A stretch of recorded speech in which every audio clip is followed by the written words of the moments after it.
Sir hint दे। 384 बड़ा अच्छा sample size है, ये हिंट है। सर हिंट दे दी या देखो, they are a number of different. क्या सर दोबारा बताएं। आइडियल सैंपल साइज 384 क्यों है? हम एक वर्ड यूज करते हैं। I am not saying this is the perfect sample size, there are lot of reasons, there are lot of calculations, अलग अलग होते हैं। मैं एक मेथड बता रहा हूं जिस मेथड के तहत 384 is the recommended sample size. Why is that? नहीं पता सर। अच्छा, this is one situation, keep this in mind कि कोई शॉर्टकट नहीं है। देखो, देयर आर डिफरेंट मेथड्स। एक होता है जनरल एवरेज मेथड, एक होता है स्टैटिस्टिकल मेथड। एक हद तक ये भी होता है, देखो हमारा जो टोटल पॉपुलेशन है वही 200 है, तो हम 384 कैसे लेंगे? तो इट्स नॉट कि आपने आंखें बंद करके सैंपल लेना है। सिचुएशन देख के हम लोग सैंपल साइज एस्टिमेट करते हैं। देयर आर मेनी मेथड्स, जिनमें से एक मेथड होता है which is called the central tendency method. Central tendency method states, जैसे आपको याद हो कि मैट्रिक में या क्लास 8 या 9 में हम जब मैथ्स करते थे तो उसमें कोई वैल्यूज निकलती थी और उसको हमें एक लॉग टेबल में देखना पड़ता था। लेट्स से हमारे पास कोई टी की वैल्यू आ रही थी या पी की वैल्यू आ रही थी, तो उसको हमें एक लॉग टेबल मिलता था। लॉग टेबल खोल के हम उस पर चेक करते थे तो हमें आंसर मिलता था। किसी को याद है ये? जी जी सर, ये अभी भी करते हैं, लेकिन वेरी अब गुड। कैलकुलेटर से करते हैं। अब कैलकुलेटर से आते हैं ना, वो ऑटो ऑटो फंक्शंस आ जाते हैं। तो वो जो टेबल्स आपके पास होते थे वो टेबल्स क्या थे? दे वर प्री कैलकुलेटेड आंसर्स के फलाने परसेंटेज का ये आंसर है, फलाने वैल्यू का ये आंसर है, फलाने का ये है। तो statisticians and mathematicians had already done those calculations. इसी तरह सेंट्रल टेंडेंसी मेथड में भी देयर आर सर्टेन टेबल्स जिसमें कैलकुलेशंस एग्जिस्ट की जाती हैं। उसमें I will share this table with you guys also. उसमें दिखाया गया है कि अगर if you want a confidence interval of 90%, you need a sample size of 96। This is only focusing on this method. Okay, अगर आपको 90% कॉन्फिडेंस चाहिए है इन योर आंसर्स कि आपका error rate should be less than 10%, तो you need a sample size of 96। 96 sample size अगर आपका होगा तो आपका जो सैंपल कॉन्फिडेंस इंटरवल है दैट विल बी 90%। और अगर आपको 95% कॉन्फिडेंस चाहिए, इसे हम लोग, हमारी कोशिश होती है कि हमारा कॉन्फिडेंस इंटरवल 95% हो। बाय कॉन्फिडेंस वी मीन कि हम 5% तक एरर एक्सेप्ट करेंगे।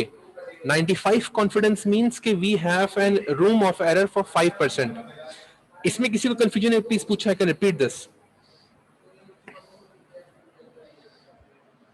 No sir. सर मैं नहीं समझ आई मुझे ये बात। देखो, रिसर्च में हम जब कहते हैं कि we have a confidence interval of 95% या we have a confidence of 95%, इसका मतलब ये है हम जो इंटरप्रिटेशन कर रहे हैं, हमारा जो रिजल्ट है इट इज 95% एक्यूरेट, उसमें 5% का एरर हो सकता है।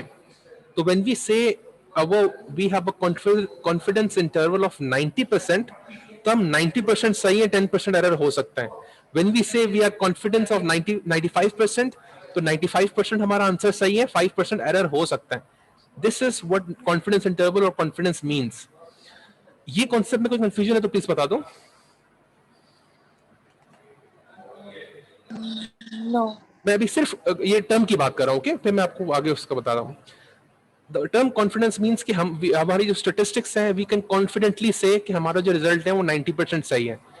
हम पी वैल्यू या सिग वैल्यू फॉलो करते हैं 0.05 की, विच इज 5%, विच मींस कि हमारा कॉन्फिडेंस जो लेवल है that is 95%।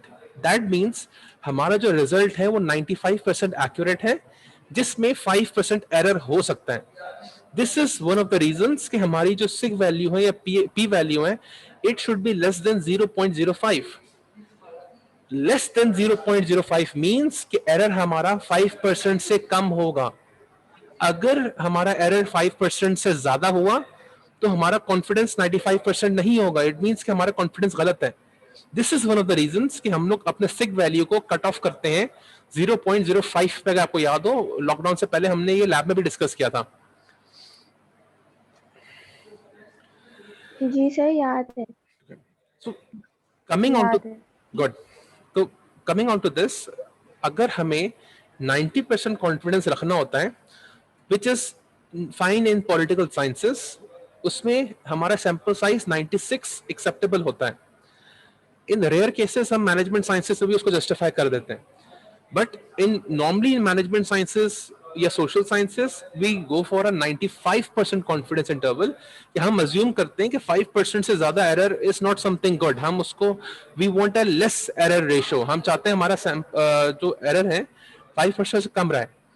So to have a 95% confidence level, we need a sample size of 384. मैं इसका टेबल भी आप लोगों से शेयर कर दूंगा. तो काफी स्टूडेंट्स कहते हैं यार अगर 384 से हमें 95% मिल रहा है तो why don't we go for 1,000 or 2,000? That will generate us let's say 99% or 100% confidence. तो that is not the case. Statistically देखा गया है कि अगर आप 384 से सैंपल साइज ऊपर लेके जाते हो, again with exceptions, there are cases जहां ये अप्लाई नहीं करता, अगर आप 384 से सैंपल साइज ऊपर लेके जाते हो तो उसका कॉन्फिडेंस लेवल पे फर्क नहीं पड़ता. कॉन्फिडेंस या तो वही रहेगा या आपकी रीडिंग एक्यूरेट नहीं रहेंगी. Why? Because in statistics we need variations. अगर एरर होगा तो हम सही इंटरप्रेट कर सकते हैं, अगर वेरिएशंस होंगी तो हम सही इंटरप्रेट कर सकते हैं.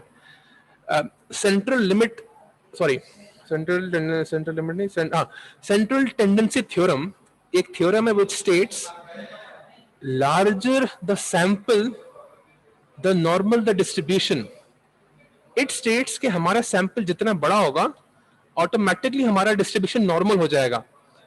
So this is not a good thing. हमें वेरिएशंस चाहिए, हमें फ्लक्चुएशंस चाहिए. अगर वेरिएशंस नहीं होंगी, इतना बड़ा सैंपल साइज होगा, हम जो रीडिंग्स लेना चाह रहे हैं वो सही नहीं आ रही होंगी.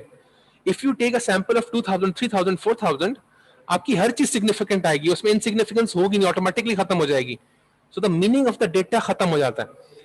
तो दैट इज द रीजन अगर हम 95% कॉन्फिडेंस रखते हैं वी स्टिक विद 384 या 400 का सैंपल साइज.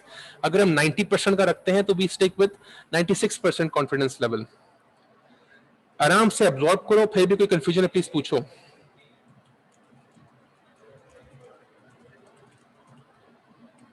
सर तो हमें नॉर्मल डिस्ट्रीब्यूशन रखनी है नहीं रखनी? देखो हमने रखनी है गिवन दैट हमारा डेटा नॉर्मल है नहीं है. अगर 100 या 300 400 में नॉर्मल डिस्ट्रीब्यूशन आ रही है दैट इज इंपॉर्टेंट. अगर 2000 या 3000 में नॉर्मल डिस्ट्रीब्यूशन आ रही है वो इंपॉर्टेंट नहीं है, क्योंकि सैंपल साइज अगर बड़ा होगा जितना भी खराब हो ऑटोमेटिकली डिस्ट्रीब्यूशन नॉर्मल आएगी. तो दैट नॉर्मल मींस नथिंग. अगर आप 4000 या 5000 सैंपल साइज लोगे ऑटोमेटिकली नॉर्मल होगा, वो उसमें फ्लक्चुएशन आ ही नहीं रही होगी. That is this central limit theorem. वो कहते ही यही है, जितना बड़ा सैंपल साइज लोगे ऑटोमेटिकली आर्टिफिशियली उसमें नॉर्मेलिटी आ जाएगी. तो मीनिंग नहीं है इसकी. जी सर. कि बल्कि सेंट्रल लिमिट थ्योरम नजर भी आ गया मुझे. ये I studied this I think in my masters if I am not wrong.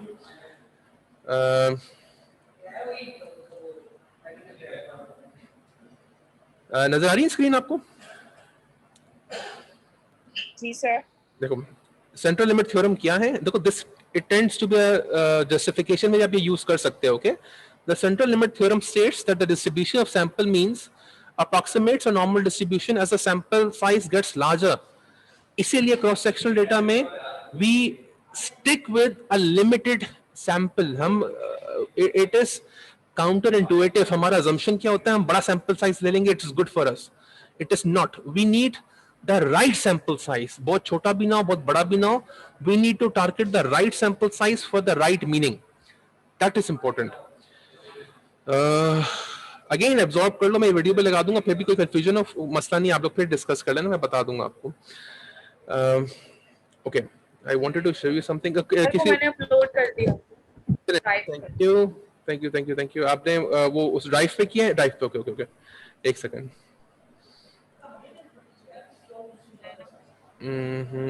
अबे नहीं आया, मैंने अभी नई लिंक दी थी, उस पर डालना था यार. नई लिंक पे नहीं डाला, पुरानी वाली में डाला. डाल सकती हो प्लीज? मैंने अभी ग्रुप में शेयर की हुई है. आप लैपटॉप पे हो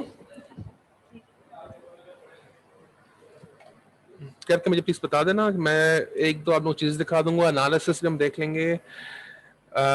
अच्छा, how many of you have access to a computer और अ लैपटॉप एट होम? है आप लोगों के पास या कोई प्रॉब्लम होती है? सर मेरे पास नहीं है. टच पैड है. Okay, just give me 1 minute, या मैं सर से कंफर्म करता हूँ कि आप लोगों में से कोई बच्चा अगर लैब में आ सके तो let me ask them, okay? क्योंकि एनालिसिस के लिए we might need the lab for 1 day. अगर लैब अवेलेबल हो, इज इट पॉसिबल आप लोगों के लिए होगा पॉसिबल एक दिन के लिए आना एनालिसिस करने के लिए? यस सर, आसानी जी से भी आ जाएंगे। गिव मी 1 मिनट, मैं जरा कंफर्म कर लूँ सर से, ओके?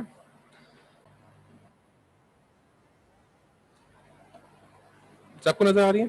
Okay. जी देखिए, आप जब क्वेश्चनर पे आते हो, आपका क्वेश्चनर इस तरह नजर आ रहा होगा आप लोगों को.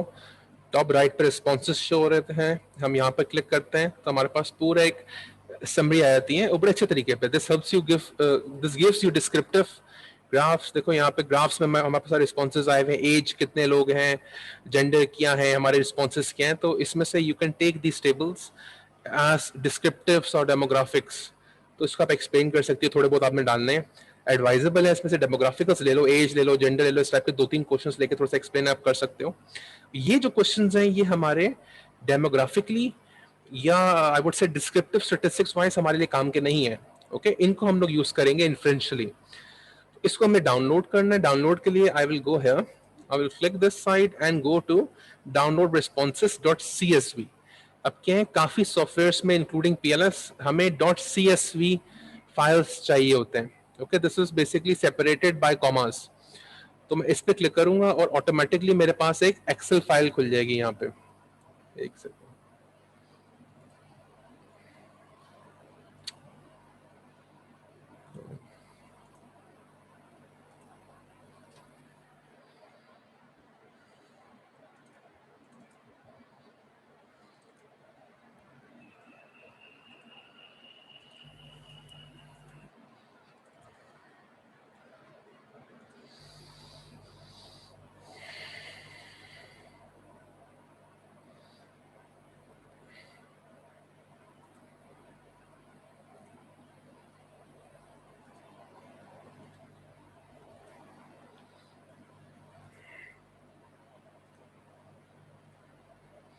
ओके, अब एक्सेल शीट नजर आ रही है आप लोगों को?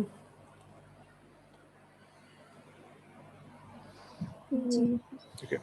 अब अच्छी चीज ये है, अगर आपको याद होगा मैंने कहा था कि रेटिंग वाइज ले आओ. कुछ बच्चे मल्टीपल चॉइस क्वेश्चंस में जा रहे थे जिसमें 1 को स्ट्रांगली डिसएग्री लिख रहे थे, 2 को डिसएग्री लिख रहे थे, 3 को नॉट श्योर, 4 को एग्री, 5 को स्ट्रांगली एग्री. और फिर कुछ बच्चे थे जो स्केल पे जा रहे थे, इसमें 1 स्ट्रांगली डिसएग्री था और 5 था स्ट्रांगली एग्री, और बीच में डॉट्स थे सिर्फ. तो that is one of the reasons मैंने आपको कहा था कि वो स्केल वाले ऑप्शन पे जाओ, क्योंकि वो आपको ऐसा डेटा देगा and this is the data we need. अगर आपने मल्टीपल चॉइस क्वेश्चंस लिए होते तो यहाँ पे, और काफी बच्चों ने लिए थे, वो ऐसा आ रहा होगा कि ये आ रहा होगा स्ट्रांगली एग्री, ये आ रहा होगा एग्री, ये आ रहा होगा नॉट श्योर, ये आ रहा होगा डिसएग्री, और कहीं 1 आ रहा होगा स्ट्रांगली डिसएग्री. वो एक्चुअली लिखा हुआ होगा, it will be something like literally ऐसा लिखा होगा. ओके, अब सिंप्लिसिटी के लिए मैं आपको दिखाना चाह रहा हूँ, ये है, ये है, यहाँ पे लिखा हुआ है, यहाँ पे लिखा हुआ है, ये इस तरह आ रहा होगा हर जगह यूं.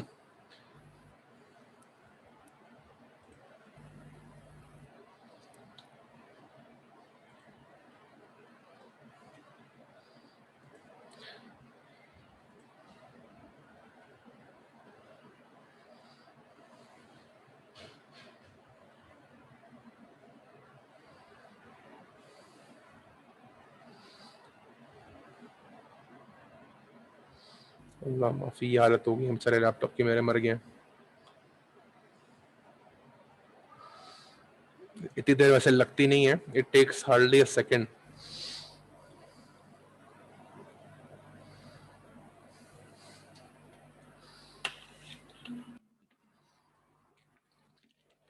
ओके, अब आप देखो ये जो आपके पास एक्सेल शीट में शो हो रहा है ना, this is how your Excel sheet would normally look अगर आपने मल्टीपल चॉइस क्वेश्चंस पे क्लिक किया होता और वो जो लीनियर स्केल था उस पर क्लिक नहीं किया होता. तो इस तरह आपका स्ट्रांगली डिसएग्री के ऑप्शंस आ रहे होते, स्ट्रांगली एग्री के आ रहे होते, नॉट श्योर, ये पूरे में ना टेक्स्ट फिल होता, नंबर्स नहीं होते. अगर किसी स्टूडेंट का ऐसे आ रहा होगा तो it's a very simple thing, इसको हमें कन्वर्ट करना न्यूमेरिकल फॉर्म में. तो we will simply click control and F, hold control and press F, तो ये ऑप्शन आते हैं कंट्रोल एंड फाइंड का। तो हम क्लिक करेंगे रिप्लेस पे, हमने स्ट्रांगली एग्री जो आ रहा था यहाँ पे, फाइंड वर्ड स्ट्रांगली एग्री, मैंने कॉपी पेस्ट किया। आई विल मेक श्योर यहाँ पे स्पेस नहीं है, स्पेस से भी फर्क पड़ जाता है। अगर स्पेस है मैं स्पेस हटाऊंगा और उसको हमने कोडिंग करनी है 5 से। अब प्लीज कीप इन माइंड कि we will always start with bigger options. अगर मेरे पास सबसे बिगर ऑप्शन है स्ट्रांगली डिसएग्री, तो मैं पहले स्ट्रांगली डिसएग्री को करूंगा। I will write strongly disagree and I will start with 1। Second सबसे बिगेस्ट ऑप्शन क्या है हमारे पास, स्ट्रांगली एग्री। फिर क्या है, नॉट श्योर फॉर एग्जांपल, या डिसएग्री, फिर एग्री। रीजन बीइंग, अगर मैं सबसे पहले एग्री को करूंगा, सिर्फ एग्री को, एंड आई कोडेड विद 2, तो यहां पर अगर स्ट्रांगली एग्री लिखा है तो यहां पे रिप्लेस होके हो जाएगा स्ट्रांगली 2। जहां लिखा हुआ है स्ट्रांगली डिसएग्री, वहां पे हो जाएगा स्ट्रांगली डिस 2। मेल फीमेल है, अगर मैं मेल को रिप्लेस कर दूं 1 से, फीमेल से पहले, तो यहां पे लिखा आ रहा होगा FE1। तो we have to replace the bigger words first. मैं अभी करके दिखाता हूं आपको। ओके, तो हमने पहले बड़ा वर्ड लिया, उसको रिप्लेस करने का जो कोड है वो डाला, and we click on replace all. तो अभी देखो कि सारे जो टेक्स्ट बेस्ड ऑप्शंस आपके पास पड़े हुए वो सारे के सारे चेंज होकर न्यूमेरिकल फॉर्म में आ जाएंगे, and that is what we are looking for. अब इधर मेरा लैपटॉप मरा हुआ है, या हो सकता है ये ऑप्शंस बहुत ज्यादा इससे टाइम लग रहा है, बट अभी मैं मेल फीमेल करके दिखाऊंगा, it will take hardly a second.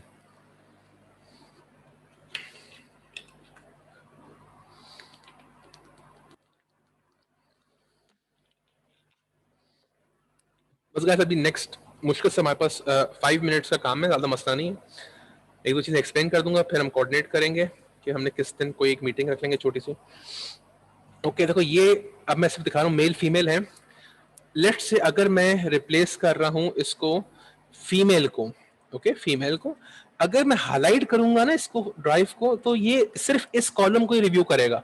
अगर मैं नहीं करूंगा तो सबको रिव्यू करेगा। तो if I only want to do this, मैं यूं करूंगा। अगर मेरे ये बहुत सारे क्वेश्चंस हैं तो मुझे हाईलाइट करने की जरूरत नहीं, तो I will not do anything. क्योंकि मैं इधर कर रहा हूं तो I am highlighting this to save time. Find word मैंने फीमेल डाल दिया, अब मैं यहाँ पे 1 करूंगा तो फौरन रिप्लेस हो जाएगा।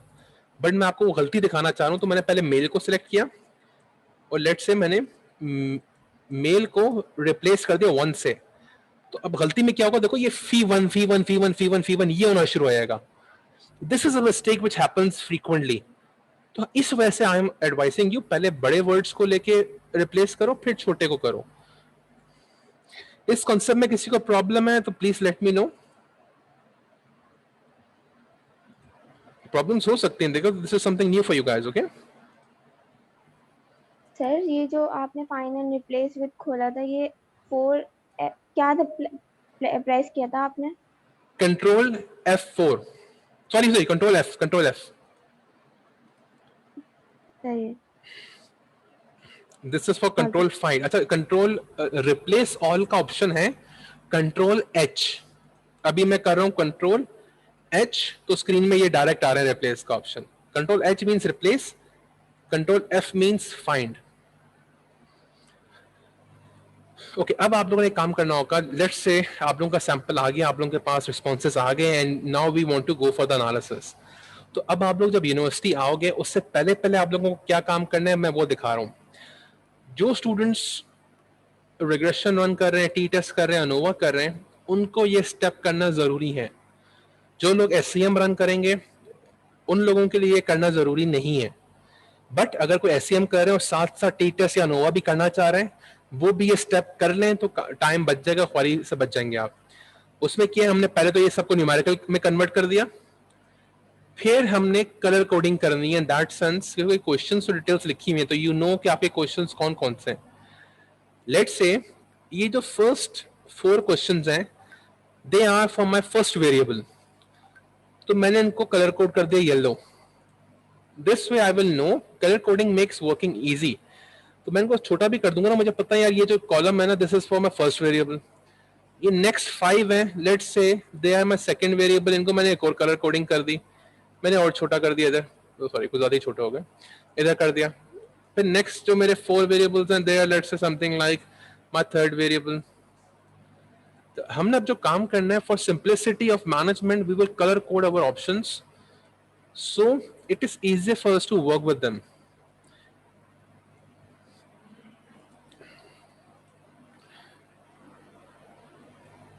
Again, ये चीजें थोड़ा खेलोगे तो आपको आइडिया होता रहेगा. It's not that difficult, it's not that easy. You need to practice, that's it. अगर लैपटॉप नहीं है, पीसी नहीं है, तो हम लोग जब जिस दिन का प्लान करेंगे उस दिन आप लोग फिर काम करेंगे, आधा पौना घंटा पहले आया ना, ताकि ये छोटी मोटी जो ट्रीटमेंट्स करनी है वो ट्रीटमेंट्स कर लेना, ताकि हम जब एनालिसिस में हैं तो टाइम जाया ना हो. और one of the reasons I am asking you guys to come to the university is के हमें एक सिस्टम पकड़ना है जिसके अंदर हम लोगों को रजिस्टर करना है पीएलएस को as a registered software.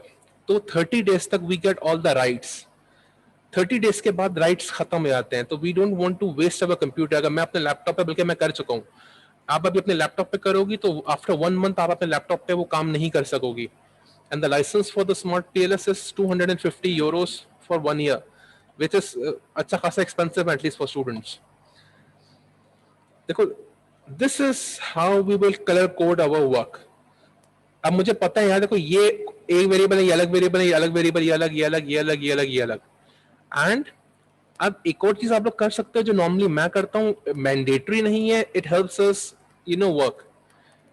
Insert किया, एक और कॉलम आ गया, ये जो 4 इसके ऊपर वाले हैं इसको मैंने हाईलाइट किया and I go to merge and centre.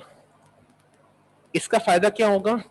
If I write something like this, देखो मोटिवेशन, सो आई नो कि जो येलो वाले जो है ये मोटिवेशन वाले हैं. इसको मैं आपके मर्ज एंड सेंटर करूंगा, लेट्स से परफॉर्मेंस. तो I know these variables are for performance. अब मैं इधर आ जाऊंगा, I can merge them and I will call them, let's say, training. तो इस तरह हम लोग इनको मर्ज कर सकते हैं. अब जब भी कोई बंदा आपकी एक्सेल फाइल खोलेगा, it's literally simple for them to understand कि ये कौन कौन से वेरिएबल्स है, कौन कौन से आइटम्स है, हम इनके साथ क्या क्या काम कर सकते हैं. ओके, यहां तक किसी को प्रॉब्लम है, please let me know. No sir. Sir आप लाइसेंस वाली क्या बात कर रहे थे? क्या कर रहा था मैं? लाइसेंस आपने कहा ना 1 मंथ फ्री होता है, फिर लाइसेंस आपको कुछ जी, करना yes. पड़ता, वो मिस हो गया था. ओके, स्मार्ट पीएलएस का जो सॉफ्टवेयर है वो रिस्ट्रिक्टेड होता है to 100 sample unless and until you buy the license, या you can only use the trial license for 1 month, जिसमें वो सारे राइट्स देते हैं आपको.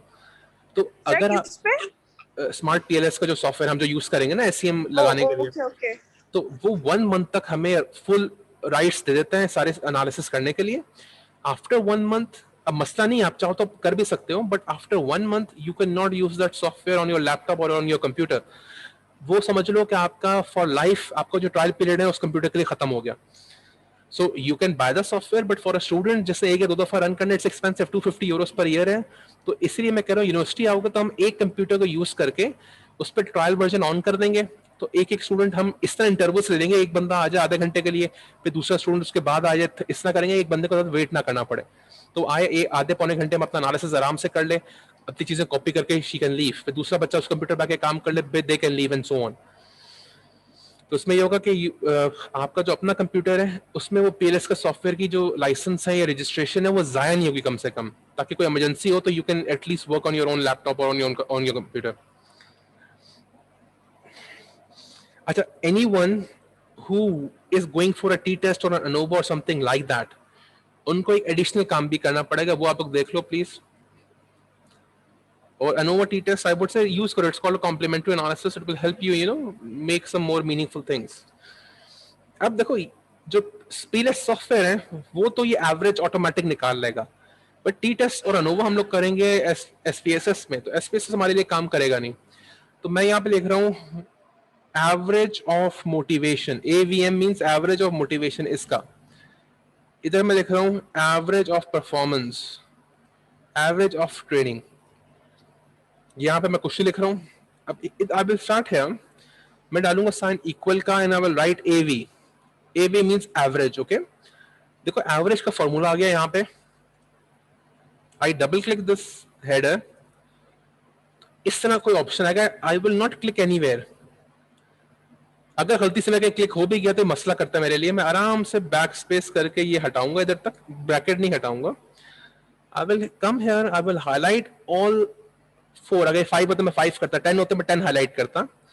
तो ये कोई D3 टू G3 आ गया, तब D3 ये कॉलम है, G3 ये कॉलम है, इन तीनों को चारों को हाईलाइट कर लिया। I will close the bracket like this. ये मैंने खुद शिफ्ट दबा के मैंने सर्कल O को दबाया ताकि ब्रैकेट क्लोज हो जाए, and I press enter. This is basically the average of these 4 items. तो बेसिकली आपको अगर याद हो हमने बात की थी ऑर्डिनल डेटा को हम लोग कन्वर्ट करते हैं into metric data, so this is that process. तो मेरे पास ये जो कॉलम्स हैं ये ऑर्डिनल डेटा है, इसको मैंने कन्वर्ट कर दिया इनटू मैट्रिक डेटा है। तो जो एसपीएसएस में जब मैं टीटस या नोवा या रिग्रेशन रन करूंगा, I will use these columns. अब इस छोटे से बॉक्स पे जो डॉट बना हुआ है, if I click here and double click on this, तो ये पूरा नीचे कॉलम आ गया। तो अब इसने क्या किया, इस सब के ऊपर एवरेज का फॉर्मूला रन कर दिया। सो नाउ अगर मैं टीटस एनोवा या रिग्रेशन या कोई टेक्निक रन करता हूं एसपीएसएस में, आई will not use this, I will basically use this.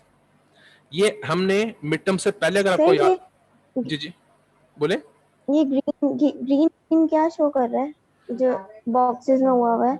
ये एवरेज शो कर रहे हैं, वो इनका एवरेज शो कर रहे हैं। This shows the average for this, this shows the average of this. Okay, तो ये जो पूरी कॉलम आ रही है, ये इस पूरे कॉलम का एवरेज आ रहा है। तो this is the metric data. तो अगर हमने कोई एसपीएसएस एनालिसिस करना होगा, we will use this data, we will no longer use this data. ये मिड टर्म से पहले मैंने आपको प्रोसेस दिखाया था कि आपको याद हो how to convert ordinal data into metric data. अब सेकंड को मैं करूंगा इज इक्वल का साइन, एवी एवरेज का ऑप्शन आ गया। I will highlight the second variable items, bracket close, enter. अब ये देखो ये मेरे पास इसका एवरेज आ गया, मैंने डबल क्लिक किया ऑटोमेटिकली पूरे इस पे आ गया। Is equal to AV average का ऑप्शन आ गया, हाईलाइट। देखो ये चीजें करने से आती हैं, देखने से नहीं आती। आप देखो, खुद ट्राई करो, नहीं होता हम लोग फिर लैब में करेंगे। क्लिक करो, क्योंकि we will have limited time in the lab, आप लोग इन चीजों को अच्छी तरह थॉरली देख लो, देख के फिर इधर आओ, फिर इधर हम लोग प्रैक्टिस करेंगे। This is how you will prepare your Excel sheet before you come to the university. That is it, this is your work. और रमशा से आपका सैंपल साइज अभी नहीं हुआ हुआ, तो यू विल आराम से आप सैंपल साइज पूरा करोगी, फिर करना आराम से, कोई जल्दी नहीं है। ओके सर 32 पे नहीं कर सकते? या कर सकते हैं, but it will be difficult to justify. अगर आप थ्योरेटिकली कोई बैकिंग निकाल लो किसी पेपर से कि उन्होंने छोटे सैंपल साइज पे काम किया हुआ है, then I am no one to stop you. सही है सर, मैं निकाल लूंगी बैकिंग। परफेक्ट है, बस दैट्स इट, आप निकालो इंशाल्लाह, और इस टाइप का डेटा बना लो, and then let me know, फिर हम लोग को प्लान करते हैं कब क्या करना है। ओके जज़ाकल्लाह सर। जज़ाकल्लाह यार। और कोई क्वेश्चन है गाइस, हम लोग कंक्लूड करते हैं। सर अभी जो है वो सिर्फ एक्सेल शीट तक ही काम कर आपको बताना है ना? जी जी जी, जो हमारा एसपीएसएस और पीएलएस पे काम है वो तो 15-20 मिनट का काम भी नहीं है। ठीक है सर। अस्सलाम वालेकुम सर। वालेकुम अस्सलाम। सर वो आपने कहा था कि आप फॉर्मेटिंग वगैरह के लिए हमें एक ट्यूटोरियल भेजेंगे। यार एक बार आज आप लोग किसी टाइम फ्री हो? 12 बजे से पहले कोई टाइम है अवेलेबल आप लोग का? 15 मिनट वाला ही फ्री है अभी, मतलब 10:30 ऑनवर्ड्स? नहीं सर, नहीं सर, इसके बाद ये 10:30 वाला स्लॉट फ्री है सर। 10:30 वाले फ्री? ओके, मैं अभी चेक करता हूँ। I will message you guys, अगर आप लोग फ्री हो तो we will have a small 10 minute session. अगर फ्री नहीं हो तो मैं एक रिकॉर्डिंग करके आप लोगों से शेयर कर दूंगा। ओके सर कल भी है ना प्लीज आपका? रिकॉर्डिंग भेज दें, रिकॉर्डिंग भेज दें, हेल्पफुल होगा। ये यार फिजिकल में होता है कि मैं नहीं, वो तो मैं भेज दूंगा। सेशन में होता है कि if you have some live questions, आप लोग लाइव पूछ सकते हो फौरन, तो I can even include those questions inside the record. Sir आप सेशन रख लें। श्योर, ये मुझे अभी मेरी सेशन रख लें। परफेक्ट है मेरी। एक और सवाल था। जी पूछो सर, ये जो हमारा पूरा रिसर्च का फाइनल असाइनमेंट है, ये आप कब तक, जैसे डेट क्या होगी इसकी सबमिशन? यार मैंने खुद डेट नहीं दी हुई, because we need to make a good report. जितना खींच सकते हैं हम खींचेंगे। ओके, जब तक मुझसे जबरदस्ती रिजल्ट नहीं मांगेंगे हम लोग खींचेंगे इसको।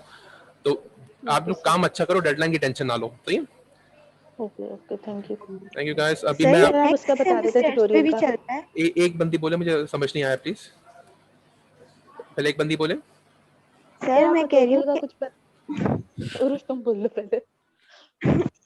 सर मैं कह रही थी कि नेक्स्ट सेमेस्टर तक जाएगा ये वाला नहीं assignment? अल्लाह ना करे, मेरा मतलब ये नहीं है, हो सकता है ये क्योंकि आपके पेपर्स स्टार्ट होने वाले हैं ना सारा, जी नेक्स्ट और सेमेस्टर असाइनमेंट भी हैं और ऐसे by the end of July चलेगी। देखो आपका अब जो इस रिसर्च पे काम है ना वो कंसेक्यूटिव नहीं चल रहा, ये पीरियोडिकली चलेगा। डेटा आ जाएगा, हम पे रुक जाएंगे, फिर एनालिसिस कर लेंगे, फिर फलाना कर लेंगे।